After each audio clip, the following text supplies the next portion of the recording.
కడపలో టీడీపీ మహానాడు అంగరంగ వైభవంగా జరుగుతోంది. ఈ సందర్భంగా ప్రసంగించిన టీడీపీ అధినేత చంద్రబాబు పార్టీలోకి వలస పక్షులు వస్తాయి పోతాయి, నిజమైన కార్యకర్త శాశ్వతంగా ఉంటారు అన్నారు.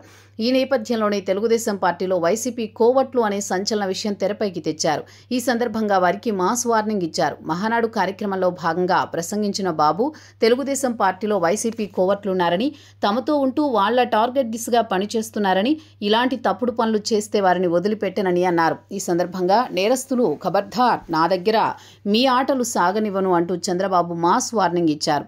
కోవర్టులను మన దగ్గరికి పంపి ఆ కోవర్టుల ద్వారా మీ ఎజెండా అమలు చేయాలనుకుంటే అది సాధ్యం కాదని, వలస పక్షులు వస్తాయి పోతాయని, నిజమైన కార్యకర్త శాశ్వతంగా ఉంటారని, 2029లో ఇంతకంటే భారీ మెజారిటీ సాధించాలని చంద్రబాబు కార్యకర్తలను కోరారు.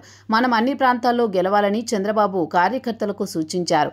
రాష్ట్రమంతా మంచి కార్యక్రమాలు చేస్తున్నామని, అలాంటప్పుడు కొన్ని నియోజకవర్గాల్లో గెలిచి కొన్ని ప్రాంతాల్లో మెజారిటీ ఓట్లు వస్తున్నాయంటే దానికి కారణం అక్కడ ఉండే నాయకత్వం. రాష్ట్రాన్ని మార్చాలనుకుంటున్నామని, ఇలాంటి సందర్భాల్లో మీరు కూడా ఆలోచించాల్సింది ప్రజలు మెచ్చే రాజకీయ పాలన గురించని చంద్రబాబు తెలిపారు.